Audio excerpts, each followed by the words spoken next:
तेरे पीछे पीछे मैं चलूंगा, चाहे हो कितनी वादियां। मैं प्रभु का धन्यवाद करता हूं कि आज प्रभु ने हमें और आपको इस लायक रखा है कि हम चल सकते हैं। बहुत से लोग की जिंदगियां खामोश हो गई, लेकिन परमेश्वर ने हम पर दया की कि आज हम परमेश्वर के कलाम से अपनी चाल के बारे में देख सकते हैं। परमेश्वर का कलाम हमारी मदद करता है कि हम अपनी चाल को इस योग्य बनाएं कि वो प्रसन्न हो। परमेश्वर का वचन स्वयं में हमारे पांव के लिए दीपक और हमारे पथ के लिए उजियाला है। और परमेश्वर का वचन हमें चेतावनी देता है। इफिसियों की पत्री उसके 5वें अध्याय और उसकी 15वीं आयत में लिखा है कि इसलिए ध्यान से देखो कि कैसी चाल चलते हो। मित्रों, परमेश्वर का वचन हमें सुझाव देता है, हमें हियाव देता है और हमें चिताता है कि ध्यान से देखो कि कैसी चाल चलते हो। क्योंकि अगर हमने परमेश्वर को पसंद आने वाली चाल नहीं देखी, परमेश्वर को पसंद आने वाली चाल नहीं चली, तो मित्रों हम अपनी आशीषों से वंचित रह जाएंगे। और आज मैं 5 चालों के विषय में आपसे बात करना चाहता हूं। और इफिसियों की पत्री को हमने आधार माना है यहां पे, और 5 चालें मैं आपके सामने शेयर करना चाहता हूं। सबसे पहली बात, 4था अध्याय इफिसियों की पत्री का और पहली आयत, सो जो मैं प्रभु में बंधुआ हूं तुमसे विनती करता हूं कि जिस बुलाहट से तुम बुलाए गए थे उसके योग्य चाल चलो। मित्रों, परमेश्वर ने हमें बुलाया है, हमें आवाज दी है, और आज मैं आपको उत्साहित करना चाहता हूं कि परमेश्वर ने हमें एक दुल्हन के रूप में बुलाया है। जब वो दोबारा वापस आएगा तो एक दूल्हे के रूप में आएगा, और उसने हमको और आपको अपने लहू से धो करके पवित्र किया है कि हम उसकी दुल्हन में शामिल हो जाएं, जिसमें ना कोई दाग, ना कोई धब्बा और ना कोई झुर्री है। इसलिए मित्रों, मैं आपसे निवेदन करना चाहता हूं कि जैसा परमेश्वर का वचन कहता है कि जिस बुलाहट से तुम बुलाए गए हो, एक दुल्हन की बुलाहट हमारी और आपकी है। और जिस प्रकार एक दुल्हन अपने दूल्हे से मिलने के लिए जाती है, उसकी चाल में एक आनंद होता है, उसकी चाल में एक आशा होती है, उसकी चाल में एक उत्साह होता है। मैं आपसे प्रश्न करना चाहता हूं, क्या आपकी चाल में एक आनंद है? क्या आपकी चाल में उत्साह है? क्या आपकी चाल में एक लगन है कि आप अपने दूल्हे से मिलने जा रहे हैं? जिस बुलाहट से तुम बुलाए गए हो, प्रभु ने हमें दुल्हन के रूप में बुलाया है, हमारा आह्वान किया है, और वो चाहता है कि हम एक दुल्हन की तरह, एक दुल्हन की चाल चलें। उसकी चाल पवित्र होती है, और उन सब से बढ़कर उसकी चाल उसके दूल्हे की ओर होती है। आपकी चाल कहां है आज? क्या आप उस बुलाहट के योग्य चाल चल रहे हैं? मैं दूसरी चाल की बात करना चाहता हूं। इफिसियों की पत्री उसका 5वां अध्याय और उसकी दूसरी आयत में लिखा है, और प्रेम में चलो। आपको मालूम है कि हमारे उद्धार का आधार परमेश्वर का प्रेम है, और जब तक परमेश्वर का प्रेम हमारे हृदयों में नहीं रहेगा, और जब तक परमेश्वर का प्रेम हमारी चाल में नहीं दिखाई देगा, हमारे जीवन में नहीं दिखाई देगा, हमारे उठने बैठने, हमारे बातचीत करने, हमारे व्यवहार में नहीं दिखाई देगा, तब तक परमेश्वर का प्रेम सिद्ध नहीं होगा। परमेश्वर ने हमसे प्रेम किया, अपने प्रेम को उसने सिद्ध किया कि वो मानव रूप धारण करके संसार में आ गया। उसने अपना एक लौता पुत्र दे दिया ताकि जो कोई इस पर विश्वास करे वो नाश ना हो परंतु अनंत जीवन पाए। ये प्रेम का ही फल था कि परमेश्वर ने हमारे लिए अपनी जान दी, हमारे लिए अपने प्राण को उसने बलिदान किया।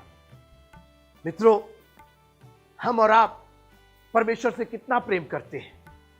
क्या हम जान देने तक, प्राण देने तक विश्वास योग्य हैं? प्रेम में चलो।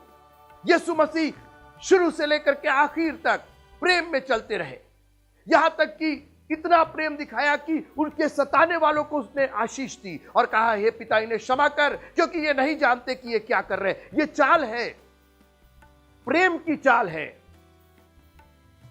अपने विरोधियों, अपने शत्रुओं को आशीष दे रहे हैं।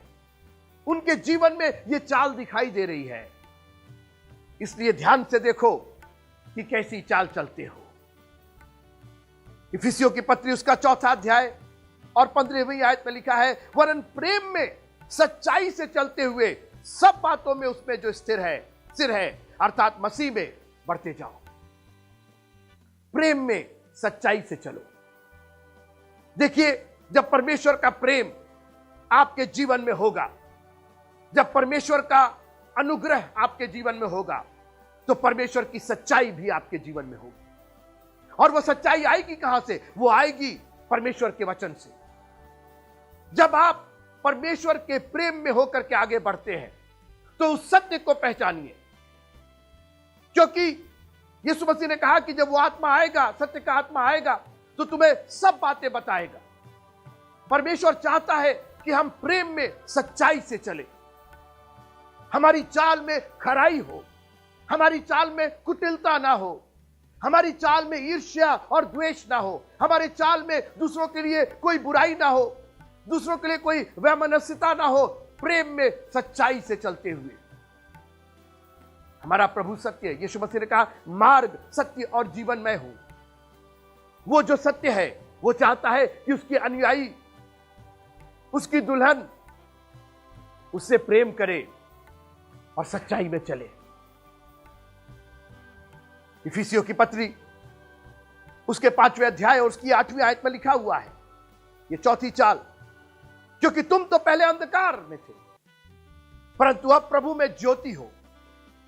एक जमाना था जब हम अंधकार में थे, हमें प्रभु का ज्ञान नहीं था, परमेश्वर के वचन का ज्ञान नहीं था, लेकिन अब प्रभु में तुम ज्योति हो।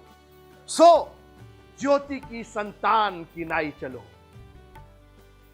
परमेश्वर हमारा ज्योति है, सत्य की ज्योति है। उस ज्योति के आगे और कोई ज्योति ठहर नहीं सकती। वो धार्मिकता का सूरज है और हम उसके संतान हैं। तो जो ज्योति है, अगर उसकी संतान होगी तो वो भी तो ज्योति होगी। हमारे काम अंधकार के काम नहीं होने चाहिए, हमारी जिंदगियां अंधकार की जिंदगियां नहीं होनी चाहिए, पाप की जिंदगियां नहीं होनी चाहिए। हमारी जिंदगियां धार्मिकता की जिंदगी हो जाए, क्योंकि धार्मिकता का सूर्य हमारा प्रभु यीशु मसीह, हम उसके बेटे और बेटियां हैं। इसलिए ज्योति की संतान की नाई चलो। काश कि हमारा जीवन लोग देखे, लोग हमारे परिवार को पहचान जाए, लोग कहें कि आप तो ज्योति की संतान हैं। आपके मुख से, आपके काम से, आपके जीवन से ज्योति की, प्रकाश की बातें होती हैं, सत्य की बातें होती हैं, प्रेम की बातें होती हैं।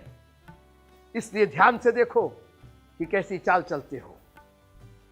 और आखिर बात, 5वें अध्याय, इफिसियों की पत्री 5वें अध्याय और 15वीं आयत में, निर्बुद्धियों की नाई नहीं परंतु बुद्धिमानों की नाई चलो। मैं उदाहरण लेना चाहता हूं एक चोर का, जो यीशु मसीह के साथ लटकाया गया था दाहिनी ओर। ठीक है, जीवन के अंत में ही सही उसको बुद्धि आ गई। उसने कहा कि अभी तक तो मैंने निर्बुद्धियों जैसा काम किया, मगर आज मैं एक बुद्धिमानी वाली बात करना चाहता हूं। उसने यीशु मसीह को उद्धारकर्ता करके ग्रहण किया और कहा कि जब तू अपनी बादशाहत में आना, जब तू अपने राज्य में आना, तो मुझे भी स्मरण करना। उसे मालूम था कि राज्य तो इसी का है। उसने जो प्रार्थना सिखाई थी, हे हमारे पिता, तेरा नाम पवित्र माना जाए, तेरा राज्य आए, आज उसने पहचान लिया कि यही पिता है, यही परमेश्वर है, राज्य इसी का है। और उसने कहा जब तू अपने राज्य में आना तो मेरा स्मरण करना। आज उसने अपनी चाल को पहचाना। उसने कहा निर्बुद्धियों की नाई नहीं, लेकिन बुद्धिमानों के समान चलना है। मित्रों, प्रार्थना करें कि प्रभु हमें इतनी बुद्धि दे कि जीवन के हर मार्ग पर, जीवन के हर पहलू में जब हम चले तो बुद्धिमानों के समान चले। आपको याद होगा 10 कुंवारियों की घटना। कुंवारियां सभी थी, दूल्हे का इंतजार सभी कर रही थी, मगर सिर्फ 5 बुद्धिमानों की नाई चल रही थी। उन्हें मालूम था तैयारी कैसे की जाती है, तैयारी में सामान कौन कौन से लिए जाते हैं, किस तरीके की तैयारी होनी चाहिए, इन 5 को मालूम था। लेकिन जो बाकी 5 थी वो तैयार तो हुई, मगर उनको तैयारी कैसे की जाती है, तैयारी के सामान क्या होते हैं, उससे अनजान थी। वो निर्बुद्धि हो गई। और जब दूल्हा आया तो सिर्फ वही गई जिन्होंने बुद्धिमानों की नाई चाल चला था। मैं आपसे पूछना चाहता हूं कि आपकी तैयारी कैसी हो रही? एक दुल्हन के रूप में आपको बुलाया गया है। आपका दूल्हा इंतजार कर रहा है कि उसकी दुल्हन उसके योग्य चाल चल करके उसके पास पहुंचेगी। वो दुल्हन जिसके अंदर ना दाग, ना धब्बे, ना झुर्री, वो दुल्हन जिसके चाल में एक उत्साह होगा, वो दुल्हन जिसकी चाल में एक आनंद होगा, वो दुल्हन जिसकी चाल में एक आशा होगी अपने दूल्हे से मिलने की। क्या उस दुल्हन की तरह आपकी चाल है? एक दुआ कीजिए, प्रभु जी एक मौका दीजिएगा मुझे कि आज के बाद से ये 5 चालें जिसके द्वारा आपका वचन मेरी चितौनी करता है, मुझे चेतावनी देता है, मैं वैसे ही चाल चलना चाहता हूं। मैं तेरे योग्य चाल चलना चाहता हूं। वो योग्यता जिसके लिए आपने हमें बुलाया है, जिस बुलाहट से तुम बुलाए गए थे, उसके योग्य चाल चलो। प्रेम में चलो, सच्चाई में चलो, ज्योति की संतान की नाई चलो, निर्बुद्धियों की नाई नहीं, बुद्धिमानों के समान चलो। काश कि परमेश्वर आपको इस संदेश के माध्यम से